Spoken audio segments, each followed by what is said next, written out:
Okay ဒါလေးကတော့ memory stick လို့ခေါ်တယ်ပေါ့နော်သူက8K 60K 64K 156K ဆိုပြီးပမာဏအမျိုးမျိုးရှိတယ်ပေါ့နော်ဈေးနှုန်းလည်းအမျိုးမျိုးရှိတယ်ဒီ stick လေးကကိုယ့်ရဲ့ computer ထဲမှာရှိတဲ့အရေးကြီးတဲ့ file လေးတွေကိုတင်ထားခြင်းတယ်ဆိုဒီ stick ထဲမှာတင်လို့ရတယ်ပေါ့နော်ပြီးသွားလို့ရှိရင်ဒီ computer တစ်လုံးကနေတစ်လုံးကို software တွေကူးပေးချင်တာတို့နောက် file တွေကူးထည့်ချင်တာမျိုးဆိုရင်လည်းဒီ stick ကိုသုံးရတယ်ပေါ့နော်အဲ့တော့ကျွန်တော်တို့ဒီ stick လေးကိုကျွန်တော်တို့ desktop computer သုံးနေဆိုရင် desktop computer system ဘုံရဲ့ဒီရှေ့ဘက်မှာ USB ပေါက်လေးရှိတယ်ပေါ့နော်ဆိုတော့အဲ့မှာတစ်ချက်ထိုးပေးပါ laptop computer ကိုသုံးနေဆိုရင်တော့ကျွန်တော်တို့က laptop ရဲ့ဘေးဘက်မှာဒီ USB port လေးရှိတယ်ပေါ့နော်အဲ့မှာကျွန်တော်တို့ထိုးပေးရမှာဖြစ်ပါတယ်အဲ့တော့ computer မှာ USB stick လေးထိုးပြီးသွားပြီဆိုလို့ရှိရင်ကျွန်တော်တို့အဲ့ဒါကိုဘယ်လိုသွားကြည့်ရမလဲဆိုတော့ဒီ desktop screen ပေါ်မှာ this PC ဆိုတဲ့ computer ပုံလေးကိုတစ်ချက်ရှားလိုက်ပါအဲ့ဒါကို double click နှိပ်လိုက်လို့ရတယ်ပေါ့နော် double click နှိပ်လိုက်လို့ရှိရင်ကျွန်တော်တို့ computer မှာရှိတဲ့ hard disk ဒီ file explorer ပေါ့နော် computer ပစ္စည်းနာမည်ကတော့ hard disk ပါဒီနေရာလေးကိုကျွန်တော်တို့တချို့ကြောင့်လဲ my computer လို့လည်းခေါ်တယ်တချို့ကြောင့်လဲ file explorer လို့ခေါ်တယ်ပေါ့နော်ဒီနေရာမှာကျွန်တော်တို့ကိုယ့်ရဲ့အရေးကြီးတဲ့ data တွေတင်ရမှာဖြစ်ပါတယ်သိမ့်မယ်ပေါ့နော်ဆိုတော့ကိုယ့်ရဲ့ set တယောက်နဲ့တယောက်ကမတူတဲ့အတွက်လေကျွန်တော်တို့ဒီမှာပေါ်နေတဲ့ဒီလိုမျိုးအကန့်လေးတွေကတော့တယောက်နဲ့တယောက်တူချင်မှတူမယ်ကျွန်တော်ရှိမှာတော့ဒီမှာ၄ကန်ရှိတယ်ဘာလို့ဆိုကျွန်တော်က head နှလုံးထည့်ထားလို့ပေါ့နော်အဲ့တော့တချို့ set တွေမှာဆို C တစ်ခုတည်းပဲရှိလိမ့်မယ်တချို့ set တွေမှာဆိုရင်လည်း CD အခုလိုမျိုး EF တွေလည်းရှိချင်းရှိမယ်ပေါ့နော်အဲ့တော့ဟုတ်ပြီကျွန်တော်တို့ဒီမှာပေါ့နော်ပုံမှန်ကိုယ့်ရဲ့ set မှာ CD နှစ်ခုပဲရှိတယ်ဆိုပါဆိုအဲ့ဒါဆိုရင် memory stick ထိုးလိုက်တဲ့အခါမှာနောက်ထပ် E ဆိုပြီးတော့ drive letter တစ်ခုနဲ့ဒီမှာတက်လာလိမ့်မယ်ပေါ့နော်ကျွန်တော်ရှိမှာကCDE ပဲရှိပါတယ် CDE ပဲရှိတယ်အဲ့တော့ stick ထိုးလိုက်တဲ့အခါမှာဒီမှာ F ဆိုပြီးတော့drive letter တစ်ခုနဲ့ထွက်လာတယ်ပေါ့နော်အဲ့တော့ဒါကတော့ကျွန်တော်တို့တယောက်နဲ့တယောက်ဘယ်လိုပြောမလဲဒီလို partition ပိုင်းထားတဲ့ပမာဏဒီလိုအကန့်လေးတွေကတယောက်နဲ့တယောက်မတူတဲ့အတွက်ဒီ drive letter ကတော့အသေးမှတ်ထားလို့မရဘူးတကယ်လို့ကိုယ့်ရဲ့ computer မှာ C နဲ့ D နှစ်ခုတည်းပဲရှိတယ်ဆိုရင် stick ထိုးလိုက်တဲ့အခါမှာဒီမှာ E ဆိုပြီးတော့နေရာလေးတစ်ခုလာပေါ်လိမ့်မယ်ပေါ့နော်တကယ်လို့ကိုယ့်ရဲ့ set က C တစ်ခုတည်းပဲရှိတယ်ဆိုလို့ရှင်တော့ memory stick ထိုးလိုက်တဲ့အခါမှာ D ဆိုပြီးတော့တစ်ခုတက်လာလိမ့်မယ်အဲ့ဒါက memory stick ဖြစ်ပါတယ်ဒီမှာဆိုကျွန်တော်က F ပေါ့နော်ဒီထဲမှာဘာမှတော့မရှိဘူးဆိုတော့အဲ့ထဲကိုကျွန်တော်တို့ကိုယ့်ရဲ့ computer တွေကတချင်းတွေဗီဒီယိုတွေဓာတ်ပုံတွေ file အကုန်လုံးပေါ့နော်ဘယ်ဟာပဲဖြစ်ဖြစ်ကျွန်တော်တို့ကူးထည့်လို့ရတယ်ကူးထည့်ပြီးသွားရင်ဒီ stick လေးကိုတခြားတစ်ယောက်ရဲ့ set မှာသွားထိုးပြီးတော့ဒီ stick ထဲက file တွေကိုအဲ့ computer တွေကိုတစ်ဆင့်ပြန်ကူးထည့်လို့ရပါတယ်ဒီဗီဒီယိုကတော့ကျွန်တော်တို့ beginner တွေအတွက်ဖြစ်တဲ့အတွက်တချို့သူတွေတီးပြီးသားသူတွေကတော့မကြည့်လဲရတယ်ပေါ့နော်โอเคဆိုတော့ဒီမှာ stick ပေါ်ပြီဆိုတော့ဒီ stick ထဲကိုဝင်ကြည့်ကျင်တယ်ဆိုရင် double click နှိပ်ပြီးတော့ဝင်ကြည့်လို့ရပါတယ်ဒီမှာဆိုဘာမှတော့မရှိပါဘူးเนาะโอเคဆိုတော့ရှေ့မှာကျွန်တော်တို့ file selection လုပ်တဲ့သုံးနည်းလဲသိခဲ့ပြီဆိုရင်တော့ကျွန်တော်ဒီဗီဒီယိုမှာဘာဆက်ပြီးပြောပေးမလဲဆိုတော့ shortcut နှစ်ခုကိုပြောပေးမှာဖြစ်ပါတယ်အဲ့ဒါဘာတွေလဲဆိုတော့control C နောက်ပြီးတော့ရင် control V shortcut နှစ်ခုပဲဖြစ်ပါတယ်အဲ့တော့ control C ဆိုတာက copy လုပ်တဲ့အခါမှာသုံးပါတယ်အဲ့တော့ရှေ့မှာပြောပြခဲ့တဲ့ file selection လုပ်ပုံလုံးဒီ၃နည်းတဲ့ကတနည်းနည်းနဲ့ကျွန်တော်တို့ file တွေကို selection လုပ်လိုက်လုပ်ပြီးသွားပြီဆိုလို့ရှိရင် control C ကိုနှိပ်ကြတယ်နော် control C ကိုနှိပ်ပြီးသွားတာ ਨੇ ကိုထည့်ခြင်းတဲ့အထက်ကိုကျွန်တော်တို့ဝင်ပြီးသွားလို့ရှိရင် control V ကိုနှိပ်ပြီးတော့ paste ချပေးရပါတယ်ဒါဆိုရင်ကျွန်တော်တို့ selection ပေးပြီးတော့ copy လုပ်ထားတဲ့ file တွေကကျွန်တော်တို့ဆောနာ control V သွားနှိပ်လိုက်တဲ့နေရာတွေကိုဝင်သွားမှာဖြစ်ပါတယ်ဆိုတော့အဲ့ဒါလေးကိုကျွန်တော်လက်တွေ့လုပ်ပြပါမယ် file တွေကိုကျွန်တော်တို့က copy ကူးတဲ့အခါမှာအဆင့်3ဆင့်နဲ့သွားပါတယ်နံပါတ်1အဆင့်ကဘာလဲဆိုတော့ကိုကူးမဲ့ file တွေကို selection လုပ်ရမှာဖြစ်ပါတယ်အဲ့ဒီ selection လုပ်ဖို့အတွက်ကကျွန်တော်ရှေ့ဗီဒီယိုမှာပြောခဲ့တဲ့ဒီ selection လုပ်ပုံလုံးဒီ3နည်းရဲ့တနည်းနည်းနဲ့ကျွန်တော်တို့ selection လုပ်မယ်ပေါ့နော်ကျွန်တော်ဒီမှာတော့ဓာတ်ပုံလေးတွေကိုပဲ selection လုပ်ပြပေးပါမယ်ဘာလို့လဲဆိုတော့ file size သေးလို့ပေါ့နော်ဒီဓာတ်ပုံတွေကမှာကိုယ်အနေနဲ့တချင်းတွေတခြား file တွေဗီဒီယိုတွေအကုန်ကူးလို့ရတယ်ကျွန်တော်သဘောတရားပဲနားလည်အောင်ကြည့်ပေါ့နော်โอเคအဲ့တော့ဒီထဲမှာရှိတဲ့ file တွေအကုန်လုံးကိုယူခြင်းတယ်ဆိုလို့ရှိရင်တော့ကျွန်တော်တို့က control A နဲ့ဆက်လက်အောင်လုပ်မယ်ပေါ့နော်အဲ့တော့အဲ့လိုမျိုး selection ပေးပြီးသွားရင်ကျွန်တော်တို့က control နဲ့ C ကိုနှိပ်ပြီးတော့ copy ကူးလိုက်ပါအဲ့တော့ control key ဆိုတာမသိရင်လည်းကျွန်တော်တစ်ချက်ပြပေးပါမယ်အဲ့တော့ခဏလေးစောင့်နော် control key ဆိုတာဒီမှာ keyboard မှာ CTRL ဆိုရဲရေးထားတဲ့ခလုတ်လေးပေါ့နော်ဆိုတော့အဲ့ဒါလေးကိုဖိထားပြီးတော့ control key ကိုဖိထားပြီးတော့ A ကိုနှိပ်လိုက်မယ်ဆိုလို့ရှိရင်ဒီထဲမှာရှိတဲ့ file တွေအကုန်လုံးကဆက်လက်အောင်ဖြစ်သွားမှာဖြစ်ပါတယ်အကုန်လုံးရွေးလိုက်တယ်ပေါ့နော်အဲ့တော့ file ကူးတဲ့အခါမှာအဆင့်3ဆင့်နဲ့သွားတယ်နံပါတ်1ဆင့်ကကျွန်တော်တို့ကိုကူးမဲ့ file ကို selection လုပ်ရပါမယ်အဲ့တော့ကျွန်တော်တို့ကို selection လုပ်ပြီးသွားပြီဒုတိယဆင့်ကဘာလဲဆိုတော့ copy လုပ်မယ်လို့ပြောရပါမယ်အဲ့ဒါကကျတော့ control နဲ့ C ကိုထပ်နှိပ်ပေးပါ control C ကိုနှိပ်ပြီးသွားပြီဆိုလို့ရှိရင်ကျွန်တော်တို့ကဘယ်ထဲကိုထည့်မလဲပေါ့နော်ကျွန်တော်ကတော့ stick ထဲမှာဖြစ်တဲ့အတွက်ဒီဘေးက this PC ဆိုတဲ့ computer ပုံလေးကိုပြန်နှိပ်လိုက်မယ်ပြီးသွားလို့ရှိရင်ဆောနာက ကျွန်တော်တို့ဒီမှာအသစ်တက်လာတဲ့ F ဆိုတဲ့ဒီ drive letter တွေပေါ့နော်ကျွန်တော်အဲ့ဒီနှစ်ချက်နှိပ်ပြီးတော့ဝင်လိုက်ပါမယ်ဒါဆိုလို့ရှိရင် state ထဲကိုရောက်သွားပြီဖြစ်ပါတယ်ဒီမှာလည်းကိုရောက်နေတဲ့နေရာလေးကိုပြပေးလိမ့်မယ်ပေါ့နော်အဲ့တော့ကျွန်တော်တို့ Sona က file ကူးမယ်ဆိုလို့ရှိရင်အဆင့်30နဲ့သွားရမယ်လို့ပြောခဲ့တယ်နံပါတ်1အဆင့်ကကျွန်တော်တို့ကိုကူးမဲ့ file တွေကို selection လုပ်ရမယ်လို့ပြောခဲ့တယ်အဲ့တော့ကျွန်တော်တို့ selection လုပ်ပြီးသွားပြီနံပါတ်2အဆင့်ကဘာလဲဆိုတော့ကျွန်တော်တို့ selection ပေးထားတဲ့ file ကို copy ကူးမယ်လို့ပြောရမယ်ပေါ့နော်နံပါတ်2အဆင့်အဲ့တော့ကျွန်တော်တို့ control C လည်းနှိပ်ခဲ့ပြီးသွားပြီနံပါတ်3အဆင့်ကဘာလဲဆိုတော့ကိုထည့်ခြင်းတဲ့အထဲကိုဝင်ပြီးတော့တဲ့ control V ကိုနှိပ်ပြီးတော့ paste ချပေးပါတဲ့နော်အဲ့တော့ကျွန်တော်တို့ကဒီ state ထဲကိုလည်းဝင်ပြီးသွားပြီးကိုထည့်မဲ့နေရာတွေကိုလည်းရောက်ပြီဆိုလို့ရှိရင် keyboard မှာရှိတဲ့ control key ကိုဖိထားပြီးတော့ V ကိုနှိပ်ပေးပါဒါဆိုလို့ရှိရင်Sona selection ပေးထားတဲ့ file တွေအကုန်လုံးကအခု state ထဲကိုဝင်နေပြီဖြစ်ပါတယ်ဒီဘားလေးတော့ပြည့်အောင်စောင့်အောင်မယ်ဘာလို့လဲဆိုတော့ file တွေတအားများလို့ပါနော် okay ဒီဘားလေးပြည့်သွားပြီဆိုရင် state ထဲမှာကျွန်တော် Sona က select all ပေးပြီးတော့ copy ယူလာခဲ့တဲ့ဓာတ်ပုံတွေအကုန်လုံးက state ထဲကိုရောက်သွားပြီဖြစ်ပါတယ်ကျွန်တော်ဒီမှာတော့ဒီကောင်ကိုပြန်ပြီးတော့ပိတ်လိုက်ပါမယ်ဟုတ်ပြီနော်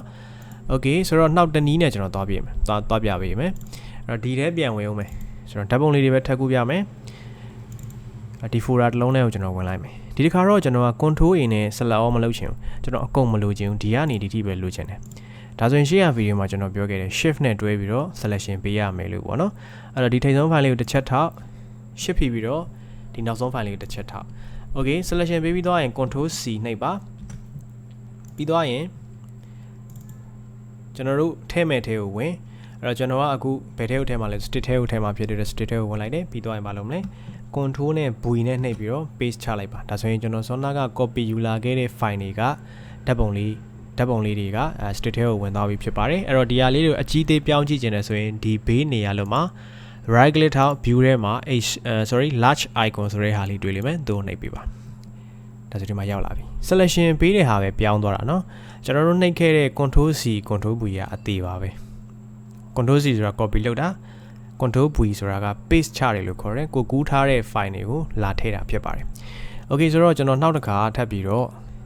့တစ်ခုချင်းယူပြအောင်မယ်ဒီ folder ထဲမှာဝင်လိုက်မယ်ဒီတစ်ခါအကောင်လုံးလည်းမလိုချင်ဘူးဒီကနေဒီထိအဲ့လိုမျိုးလည်းမသွားချင်ဘူးဖြောက်တော့လိုချင်တယ်အဲ့တော့ hold define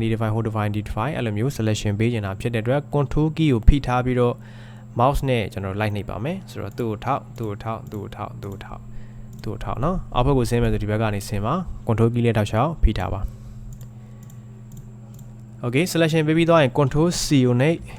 ပြီးသွားရင်ကျွန်တော်ကပြန်ထွက်လိုက်မယ်ပြန်ထွက်ပြီးတော့ကိုထည့်ခြင်းတဲ့ထဲကိုဝင်ပါဆိုတော့ကျွန်တော်တို့ဒီမှာ state ထဲကိုဝင်ပြခဲ့တယ်ပေါ့နော်အဲ့တော့ကိုကတခြားနေရာကိုသွားထည့်လို့မရဘူးတခြားနေရာလည်းရတယ်အဲ့တော့ဥပမာပေါ့ကျွန်တော်ကဒီ folder ထဲကိုထည့်မယ်ဆိုလဲရတယ်ဆိုတော့ဒီထဲကိုထည့်မယ်ဆိုလဲရတယ်အဲ့တော့ double click နှိပ်ဝင်ပြီးတော့အဲ့မှာမလုပ်မလဲဆိုတော့ control V နှိပ်လိုက်ရင်ရပြီပေါ့နော်တကယ်လို့ဒီထဲကိုဝင်မယ်ဆိုလို့ရှိရင်လည်းဒီထဲကိုနှစ်ချက်နှိပ်ဝင်ပြီးတော့ control V တွားနှိပ်လိုက်လို့ရပါတယ်အခုကတော့ကျွန်တော် state ထဲဝင်မှာဖြစ်တဲ့အတွက်state ထဲကိုပဲကျွန်တော်နှစ်ချက်နှိပ်ဝင်ပြီးတော့ control V နဲ့ paste ချလိုက်မယ်ပေါ့နော်ဒါကဘာလို့ပေါ်လဲဆိုတော့ကျွန်တော်တို့ပထမ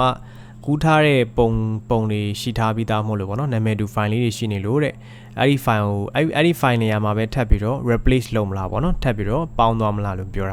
ာရှိပြီးသားဟိုကျွန်တော်တို့နောက်အခုထပ်ထည့်လိုက်တဲ့ file တွေကပထမကူးထည့်တဲ့အထက်မှာရှိနေလို့ဒီလိုမျိုးကြီးပေါ်နေတာပေါ့နော်ဒီဟာနဲ့လည်းရပါတယ်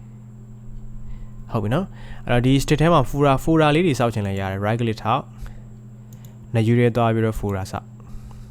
်ကြိုက်တဲ့နာမည်ပေးလို့ရတယ်ပြီးတော့ enter ခောက်ပေးပါဒီ folder ကိုတကယ်လို့နာမည်ပြင်နေတယ်ဆို right click ထောက်ပြီးတော့ rename ဆိုတဲ့ဟာကိုပြန်နှိပ်ပြီးတော့နာမည်ပေးလို့ရပါတယ်ဥပမာ10ပေါ့အဲ့တော့ဒီ file လေးတွေကိုကျွန်တော်တို့က selection ပေးပြီးတော့ဒီထဲကိုလာပြီးတော့ mouse နဲ့ဖိဆွဲထည့်မယ်ဆိုလဲရပါတယ်ဟုတ်ပြီနော်okay เนาะဒါဆိုရင်အဆင်ပြေလောက်မယ်လို့တော့ထင်ပါတယ်ကျွန်တော်တို့ file ကို selection အရင်လုပ်တဲ့အခါမှာ control A shift click control click တစ်ခုနဲ့ကျွန်တော်တို့ selection အရင်လုပ်လိုက်တယ်ပြီးတော့ control C နဲ့ copy ကူးတယ်ပြီးတော့ကိုထည့်ခြင်းတဲ့ထဲကိုဝင်ပြီးတော့ control V နဲ့ကျွန်တော်တို့ paste ချလိုက်တယ်ပေါ့နော်ဒါဆိုလို့ရှိရင်ကျွန်တော်တို့ဝင်ထားတဲ့နေရာကို copy ကူးထားတဲ့ file တွေကဝင်လာမှာဖြစ်ပါတယ်ဒါဆိုရင်ကျွန်တော်တို့ state ထဲကိုကုန်ဝင်သွားပြီเนาะဒါဆိုရင်ကျွန်တော်တို့ကဒါလေးကိုတခြား computer တွေကိုသွားပြီးတော့တခြား computer မှာဒီ state လေးသွားထိုးပြီးတော့ဒီ state ထဲက file တွေကိုပြန်ယူခြင်းနဲ့ဆိုလို့ရှိရင်လည်းအခုတိုင်းပဲယူပါတယ်အဲ့တော့တခြားတစ်ယောက်ရဲ့ set ရဲ့ USB ပေါက်မှာဒီ state လေးကိုသွားထိုးပါတော့သွားထိုးပြီးသွားရင်သူ့ရဲ့ set ထဲမှာလည်းအခုလိုမျိုး this PC ဆိုတဲ့ computer ပုံလေးဒီ desktop screen ပေါ်မှာရှိလိမ့်မယ်ပေါ့နော်အဲ့တော့သူ့ double click နှိပ်လိုက်နှိပ်လိုက်ပြီးသွားရင်ကျွန်တော်တို့ဒီဘက် ညာဘက်ချက်မှာပေါ့နော် drive letter တစ်ခုခုတက်လာလိမ့်မယ်သူရှိမှာ CD ပဲရှိတယ်ဆိုရင်ကိုက stick ထိုးလိုက်တဲ့အခါမှာ E ဆိုပြီးတော့တက်လာလိမ့်မယ်တကယ်လို့သူရှိမှာ CD E 3ခုရှိတယ်ဆိုရင်တော့ stick ထိုးလိုက်တဲ့အခါမှာ F ဆိုပြီးတော့တက်လာလိမ့်မယ်ပေါ့နော်ဆိုတော့သူထဲကို double click နှိပ်ပြီးတော့ဝင်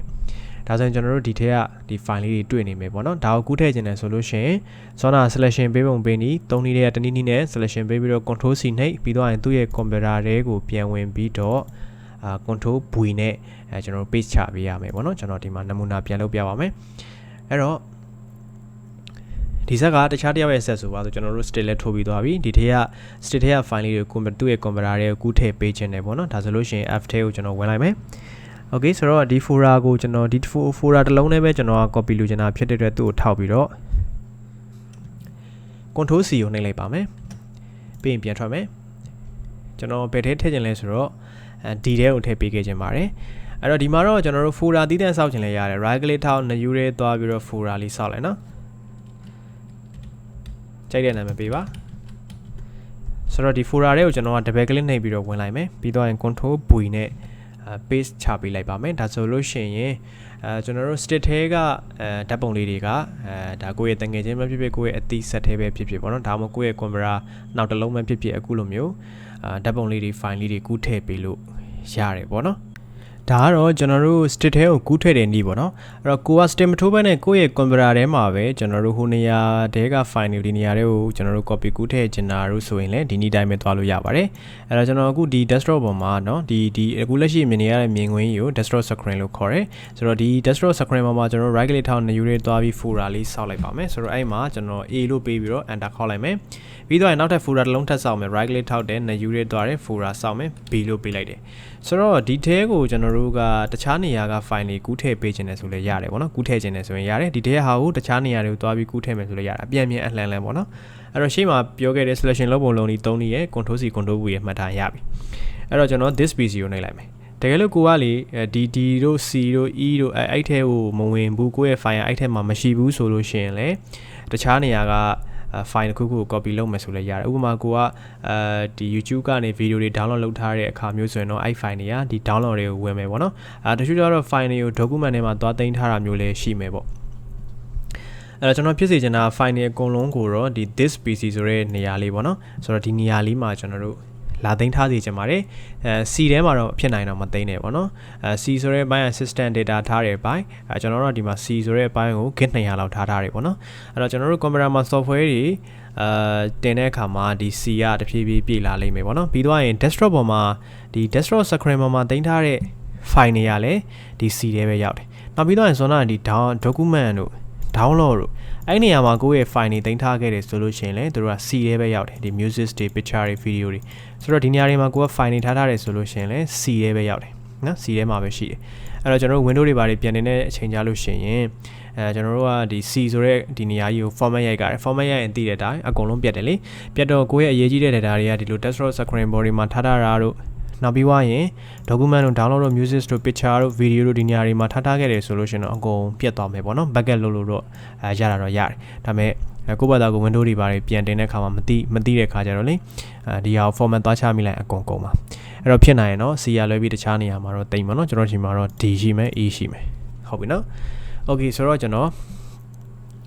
ဒီ download တွေဝင်လိုက်မယ် download တွေမှာကျွန်တော် file လေးတွေရှိတယ်ပေါ့နော်ဒါလေးတွေကို desktop ပေါ်ကူးထည့်ခြင်းတယ်ဒီ folder တွေကိုထည့်ခြင်းတယ်မရဘူးလားရတာပေါ့ကျွန်တော်တို့ရှေ့မှာပြောခဲ့တဲ့အဆင့်30နဲ့ပဲသွားမယ်လေ selection ပေးမယ်လေအဲ့တော့ဒီ3နည်းရှိဒီမှာ file လေးရှိမယ်ကိုကဘယ်အောင်ယူမယ်တစ် file နဲ့ယူမှာလား2 file ယူမှာလား3 file ယူမှာလား Okay ဆိုတော့ဒီဓာတ်ပုံလေး2ပုံပဲယူမယ်ဓာတ်ပုံလေး2ပုံပဲယူမယ်ဆိုတော့ကျွန်တော် control ပြီးထားပြီးတော့ပဲနှိပ်လိုက်မယ်နော်2ပုံဆိုတော့ပြီးတော့ရင် control C ကိုနှိပ် A ထဲကိုသွားထည့်မယ် control V ဒီမှာဝင်သွားပြီ B ထဲကိုထည့်လို့မရလားရတာပေါ့အဲ့တော့ B ထဲကို2ချက်နှိပ်ဝင်ပြီးတော့ရင် control V ကိုနှိပ်လိုက်တခါ copy ကူးပြီးတော့ရင်ကျွန်တော်တို့က control V ကြိုက်တဲ့လောက်နှိပ်လို့ရတယ်နော်အဲ့တော့ကျွန်တော်တို့က folder တစ်လုံးထပ်ဆောင်းအောင်မယ်ဒီ folder တွေကိုထည့်လို့မရလားရတာပေါ့ကျွန်တော်တို့ control V ကိုပဲနှိပ်လိုက်ဒီနှစ် file ပဲထပ်တက်ပြီးတော့ဝင်သွားလိမ့်မယ်ဟုတ်ပြီနော် file တွေဖြတ်ချင်တော့ကျွန်တော်တို့ကဘာနဲ့ဖြတ်လဲဆိုတော့အခုလို mouse နဲ့ပြီးဆွဲလဲရတယ် selection ပေးပြီးတော့ရင်ကျွန်တော်တို့က shift ဖိထားပြီးတော့ keyboard မှာ shift ဖိထားပြီး delete ကိုနှိပ် enter ခေါက်လိုက်ဒါဆိုလို့ရှိရင်ဒီ desktop ပေါ် folder လေးတွေပြတ်သွားလိမ့်မယ်ဒါတော့ desktop ပေါ်ကူးပြတာနော် desktop မှာမဟုတ်ဘူးဒီဟာလေးတွေကိုဒီမှာကျွန်တော်ဒီကောက်ကို this PC ကို double click နှိပ်ပြီးတော့ထပ်ဖွင့်လိုက်အောင်မယ်ကျွန်တော်ဒီထဲကိုထည့်မယ် ဒီထဲကပိုတိုတဲ့ကိုထည့်မယ်မရဘူးလားရတာပေါ့အဲ့တော့ဒီမှာကျွန်တော်တို့က folder လေးတည်တံ့စောက်ထည့်ခြင်းတော့ right click ထောက်နော်ဒီနေရာထဲမှာ right click ထောက် new ရဲသွား folder စောက် okay ဆိုတော့ဒီ new folder 2တဲ့ကိုဒါလေးကူးထည့်မယ် control ဖိထားပြီးတော့ဒီနှစ်ခုကို selection ပေးလိုက်မယ်နော် control C နဲ့ကူးတယ်ဒီမှာ control V နဲ့ paste ချလိုက်ပါတယ်ဒီလိုမျိုးပေါ့ပြီးတော့ကျွန်တော်ဒီဟာကို copy ကူးမယ်ဘယ်ထဲကိုကူးခြင်းလဲဆိုတော့ကျွန်တော်ကsoftware folder တွေကိုကူးကျင်တယ်ကျွန်တော် software folder ဘယ်ထဲမှာရှိလဲဆိုတော့ဒီ E ထဲမှာရှိတယ်ပေါ့နော်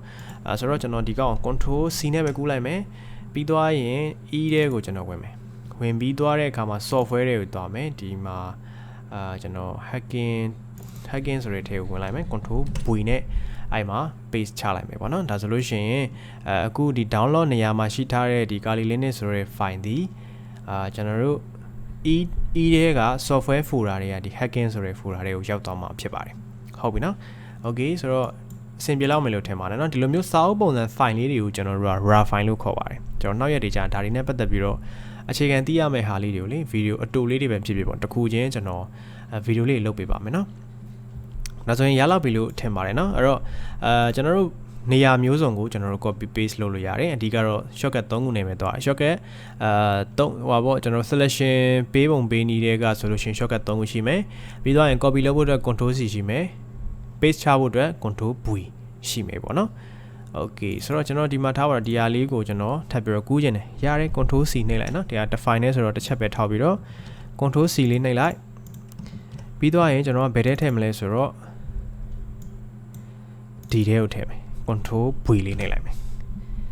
အဲ့တော့ file လေးတွေကိုတင်တဲ့အခါမှာဒီလိုမျိုး folder လေးတွေစောက်ပြီးတော့တင်နော်တချင်းဆိုတချင်း video ဆို video အဲ့လိုမျိုးဓာတ်ပုံဆိုဓာတ်ပုံတည်တံ့ထားအဲ့ဒါရှားတာလွယ်တယ် folder မစောက်ဘဲနဲ့ကျွန်တော်ဟိုထားပါတော့ဒီထဲပဲဝင်ပြီးတော့ control V ကြီးပဲသွားနှိပ်တဲ့အခြေအနေမျိုးကြရင်ဓာတ်ပုံတွေရော PDF file တွေရောတခြား Microsoft Word file တွေ Excel file တွေအများကြီးပဲပြန့်ကျဲနေကိုယ့်အနေနဲ့ပြန်ရှားတဲ့အခါမှာတတ်ရမရှိတော့တဲ့အတွက်file တွေအများကြီးပဲရှုပ်ချက်ခတ်နေလိမ့်မယ်ပေါ့နော်ကျွန်တော်တို့ဖြစ်စေကျွန်တော်တို့ folder လေးတွေစောက်ပြီးတော့တင်ပါကျွန်တော်ဒီမှာဆိုလဲကြည့် backup file ရှိမယ် copy file ရှိမယ်ကိုယ့်ရဲ့ data အချက်လက် file ရှိမယ်ကိုလေ့လာတဲ့ view တွေရှိတယ်ဓာတ်ပုံတွေ view တွေရှိမယ်ဓာတ်ပုံတည်တံ့ရှိမယ်เนาะအများကြီးပဲကျွန်တော်ဒီမှာခွဲထားတယ်ပေါ့ဟုတ်ပြီเนาะအဲ့လိုမျိုးလေးတွေခွဲသိမ်းစေခြင်းတယ်ပေါ့နော်ဒါဆိုလို့ရှိရင်ဒီ copy paste လုပ်တာရပြီလို့ထင်ပါတယ်ပြန်ပြန်လှန်လှန်လေ့ကျင့်ကြည့်ပေါ့နော်မရတာရှိရင်လည်းကျွန်တော် page messenger မှာလာပြီးတော့ပြောလို့ရပါတယ်โอเคဒါဆိုရင်အဆင်ပြေလောက်မယ်လို့ထင်ပါတယ်ဗီဒီယိုကတော်တော်ကြီးတော့ရှည်သွားတယ်ကျွန်တော်နားလဲအောင်တခြားရှင်းပြပေးတာမဟုတ်လို့ပေါ့နော်ဒါဆိုရင်အဆင်ပြေလောက်မယ်လို့တော့ထင်ပါတယ်အဲ့တော့ဒီဗီဒီယိုလေးကိုနားမလည်ဘူးဆိုလို့ရှိရင်အခောက်ပြန်ကြည့်ပေါ့နော်ကျွန်တော်ထပ်ပြီးတော့အတူချုပ်ပြောပြပါမယ်အဲ့တော့ file လေးကိုကျွန်တော်တို့ကဘယ် file ပဲဖြစ်ဖြစ်တခြင်းပဲဖြစ်ဖြစ်ဓာတ်ပုံပဲဖြစ်ဖြစ်ဗီဒီယိုပဲဖြစ်ဖြစ်ပေါ့နော် copy လုပ်မယ်ဆိုလို့ရှိရင် copy ကူးမယ်ဆိုလို့ရှိရင်နံပါတ်1ကတော့နံပါတ်1လောက်ရမယ်အဆင့်ရတော့ကျွန်တော်တို့ selection ပေးရပါမယ်ရွေးတာပေါ့နော် selection လုပ်တယ်ဆိုတာ selection ပေးတဲ့နေရာမှာ3နည်းရှိတယ် control A shift click control click အဲ့3နည်းတွေကတနည်းနည်းနဲ့ကျွန်တော်တို့